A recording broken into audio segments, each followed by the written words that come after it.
आगामी विधानसभा निवडणुकीच्या पार्श्वभूमीवर हिंगोली, कळमनुरी, वसमत या तीनही विधानसभेतील शिवसैनिकांची बैठक संपन्न झाली आहे।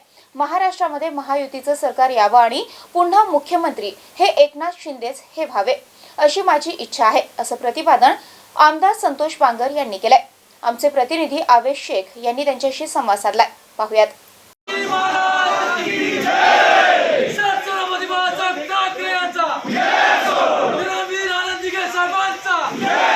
महाराष्ट्राचे लाडके मुख्यमंत्री एकनाथ शिंदे, तुम आगे बढ़ो, हम तुम्हारे साथ हैं। आमदार संतोष बांगर साहब, तुम आगे बढ़ो, हम तुम्हारे साथ हैं। आमदार संतोष बांगर साहब, तुम आगे बढ़ो, हम तुम्हारे साथ हैं। माजी मुख्यमंत्री, माजी सहकार मंत्री साहब, आगे बढ़ो, हम तुम्हारे साथ हैं। सन्माननीय महाराष्ट्राचे मुख्यमंत्री आदरणीय एकनाथभाई शिंदे यांच्या नेतृत्वाखाली महाराष्ट्रामध्ये पुन्हा एकदा शिवसेना, भारतीय जनता पार्टी महायुतीचाच मुख्यमंत्री होणार। तुम्ही वैयक्तिक भावना असतात, माझा नेता आहे सन्माननीय मुख्यमंत्री एकनाथभाई शिंदे आणि पुन्हा मुख्यमंत्री व्हावं ही आमची इच्छा आहे। ठेवा, शिवसैनिकाला आदेश महत्वाचा असतो। जे आदेश सन्माननीय मुख्यमंत्री देतील त्या आदेशाचं आम्ही पालन करू। काय दिलाय आदेश? अजून काही कुठल्याही प्रकारचा आदेश दिला नाही। मी आता तुमच्याच तोंडानं ऐकतोय, तुमच्याच माध्यमातून ऐकतोय की मंत्रिमंडळाचा विस्तार होणार आहे। मी तर काही अजून ऐकलो नाही, सकाळपासून मी कामावधीच आहे। या ठिकाणी महाराष्ट्राचे मुख्यमंत्री एकनाथभाई शिंदे, देवेंद्रजी फडणवीस आणि अजितदादा हे तिघं बसतील।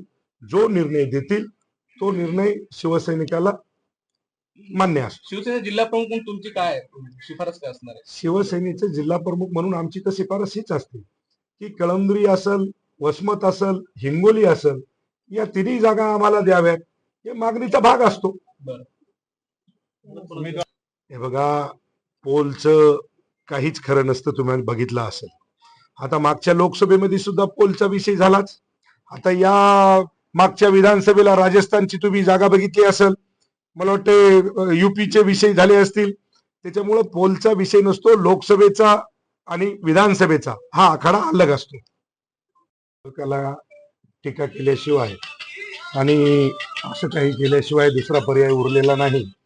या ठिकाणी सगळ्या महाराष्ट्रालाच माहित आहे, कळमनुरी मतदारसंघासाठी नाही, संपूर्ण महाराष्ट्रामध्ये सन्माननीय महाराष्ट्राचे मुख्यमंत्री आदरणीय एकनाथभाई शिंदे मुख्यमंत्री लाडली बहीण योजना ही काढलेली आहे।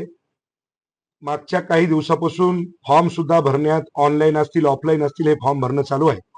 विरोधकाला काही काम राहिलं नाही, पण टीका टिप्पणी करायची, विरोधही करायचा आणि आमच्याच बॅनर लावून तुम्हाला सांगतो त्याच्या नेत्याचे फोटो टाकायचे आणि त्यांना सांगायचं की मुख्यमंत्री लाडली बहीण हे आमचा कार्यक्रम आहे। म्हणजे मला वाटते की या लोकांना बोलून काही अर्थ नाही। सुद्धा तुम्हाला सांगतो की महाराष्ट्राचे मुख्यमंत्री आदरणीय एकनाथभाई शिंदेने आणलेली आहे। मग त्याच्यात मला वाटते की ग्रॅज्युएशन असेल, मला वाटते की डिप्लोमा असेल, 12वी पास असेल, याच्यामध्ये 6,000, 8,000, 10,000 आणि 12,000 अशा महाराष्ट्रातील 10 लाख लोकांना